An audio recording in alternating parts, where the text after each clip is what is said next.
Welcome to HSBC Global Viewpoint, the podcast series that brings together business leaders and industry experts to explore the latest global insights, trends, and opportunities. Make sure you're subscribed to stay up to date with new episodes. Thanks for listening, and now on to today's show. This is a podcast from HSBC Global Research, available on Apple Podcasts and Spotify. Search for HSBC Global Viewpoint or join us via the HSBC Global Banking and Markets page on LinkedIn. However you're listening, analystifications, disclosures, and disclaimers must be viewed on the link attached to your media player.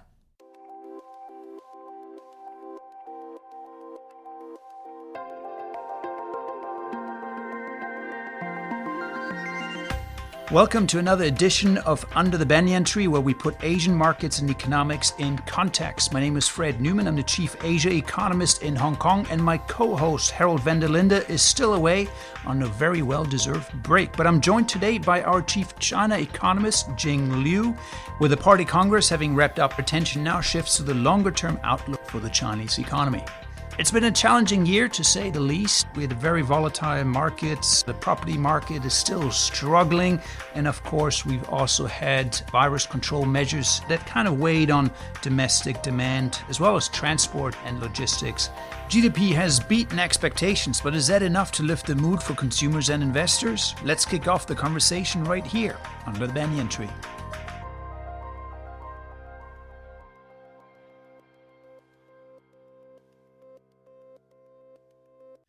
Let's start with a recap of China's latest economic growth report. Third quarter GDP showed a rise of about 3.9% year on year. That's actually better than many were expecting. It's also up from the second quarter when the economy barely rose. On the positive side, industrial production grew at the fastest pace since February. Manufacturing production was also up significantly, particularly in the tech sector. At the same time, property investment is still seeing double-digit contraction, and retail sales growth was down across several major cities in mainland China. So, Jing, the Party Congress just concluded. There was lots of commentary around this, but now turning forward, going into 2023, what are you watching? What determines really the growth outlook as we head into next year? Right. So actually for the Party Congress, it's important to note this is a political event where the most important task is for the leadership reshuffle together with amendment to CPC's constitution. So in that regard, whenever it mentions economic policy, it is only at the high level. So what I am watching for are a couple of important events down the line.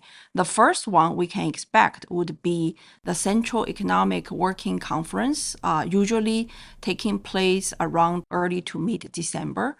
And that would be the time where, the officials sit down and conclude what they have been doing this year and what they need to do for the next year.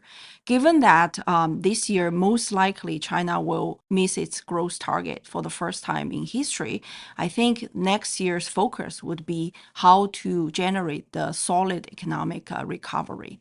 And other than that, we also have a National Financial Work Conference. And of course, next March, we're going to have the National People's Congress, where we would see the government officials will be appointed, including China's central bank PBOC governor. By then, we will have more clarity about economic and financial policies going forward. So there's key economic policy decisions are yet to be made. So over the coming months, we're watching some of these conferences and committee meetings that you mentioned very closely for policy content. But we have a forecast of 5.2% GDP growth for 2023. How realistic is that at this point? Well, we think it's very achievable for the following reason. First of all, I just mentioned this would be the first year in history China will miss its growth target, most likely. So that means next year growth recovery will be the primary task. In that regard, there will be more economic stimulus. And also, this year, we are likely only to see 3.5% of growth. So the base effect is playing in favor of stronger growth next year. And last but not the least, we also expect the policy implementation to improve substantially, because usually in China, after the political reshuffle, the newly appointed officials settle in their post, they would have the incentive to deliver. So going into next year, the economic backdrop will likely become more challenging. How big a drag will exports be for China's economic growth in 2023? For the export, actually, starting last year, we expected export to soften. Back then, the theory was as the world normalizes from the pandemic, consumption will rotate from goods to services. Now, ending to that kind of pressure would be the global recessionary risk on the rise. But I think, for China's case, in terms of the total contribution to the GDP, export is no longer the big part. So even a downturn in exports then shaves off just a little bit off of China's GDP growth. I think we had estimates around 0.2 percentage points off of headline growth. So not helpful, but also not a big drag for the economy. More important, of course, is what happens domestically. What is a baseline sort of scenario for the housing market, the key growth driver for the Chinese economy really over decades? For the short term, I think the government still have some policy room to ease. For example, this time around, we have seen the government cut the mortgage rate for about 140 basis points. Last time, when we see the housing market downturn back in 2015 to 16, total mortgage rate cut amounted to 250 basis points. So there's more, that the government could do. And on top of that, we also see recently the policy banks and commercial banks are tapped on the shoulder trying to extend more loans to support the property sector. We think that will continue to play. And in the short run, going into next year, probably the housing market will be less of a drag to the economic growth. And in the longer term, we think China is trying to engineer the structural transition where the housing market will not be the key growth driver. Okay, time for a quick break, but stay with us. In part two, we'll discuss with Jing some of the impact that the virus control measures have on economic growth.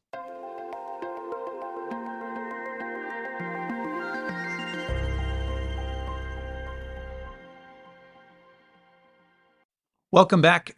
Jing, we talked about the property sector, but of course, another big drag on the economy, certainly this year, were these relatively stringent virus control measures that were applied in mainland China. For 5.2% growth next year, what is your assumption around some of these measures? Well, good question. We actually continue to see the gradual relaxation of the containment measures. So if you recall, early on, China had even more stringent containment measures, such as inbound travelers are subject to up to 3 weeks of quarantine. Now that has been shortened to up to 10 days, and that could continue to evolve. At the same time, I think it's important to look at the efforts Chinese government have been making on both developing new vaccines and also trying to push for higher vaccination rate. In early October, vaccination coverage for elderly above 60 already exceed 86%. For 2 shots, and for 3 shots already cover 2/3 of the elderly. So that's an gradual but continuous progress. And also, I think, you might have noticed some recent changes. For example, a lot of Chinese airlines announced they're going to add more international flights. So this kind of small adjustment will keep on happening, and we will see the gradual relaxation playing out in 2023. So that means a gradual relaxation could obviously unleash quite a bit of pent-up spending demand coming through on the consumer side. So services sector should probably benefit as well. And so that presumably, like in other economies, should be quite a potent impulse to economic growth over the coming year. But then that's maybe not enough. At some point, we also need potentially policy measures to help spur growth along.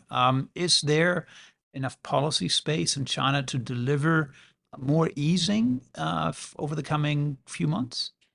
Definitely. We see that Chinese government have policy rooms both on monetary policy perspective and also fiscal policy side. For the monetary policy, if you look at the inflationary pressure in China, it's very different from the Western countries. In particular, the recent print September core inflation, China only had 0.6% year on year. That's even lower than Japan's core inflation, which means from the central bank PBOC's perspective, it has a relatively easier task maybe than some of the peers in the sense that it needs to roll out accommodative policies, but at the same time, it's not constrained by the inflationary pressure. So we think PBOC might continue to inject liquidity through the so-called structural monetary policies, including relending, rediscounting schemes they have created over the past year or so.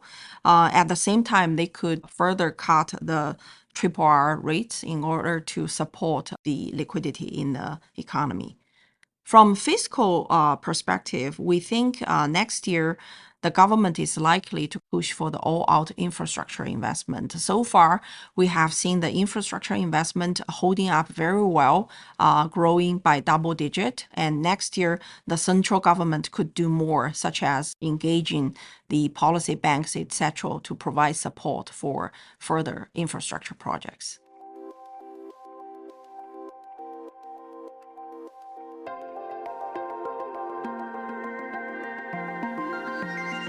Thanks, Jing. So by and large, it seems that some of the key economic decisions on economic policy affecting growth next year are yet to come because we have key policy decisions being rolled out, possibly year-end and then by March in the National People's Congress. But you also paint generally, I think, a picture of potentially a fairly decent cyclical rebound in the Chinese economy going into next year. Partly aided by stabilization measures and partly aided by the fact that we already had weak growth in China this year. And so the base effect of pent-up spending returning should actually lift growth north of 5%. And that's, I think, currently a fairly encouraging take on the Chinese economy.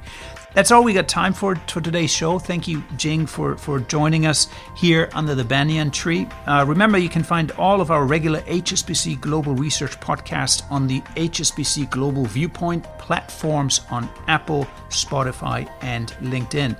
I'll be hitting the road again soon, but my regular co-host Harold van der Linde will be back in the hot seat next week. Take care, and thanks again for listening.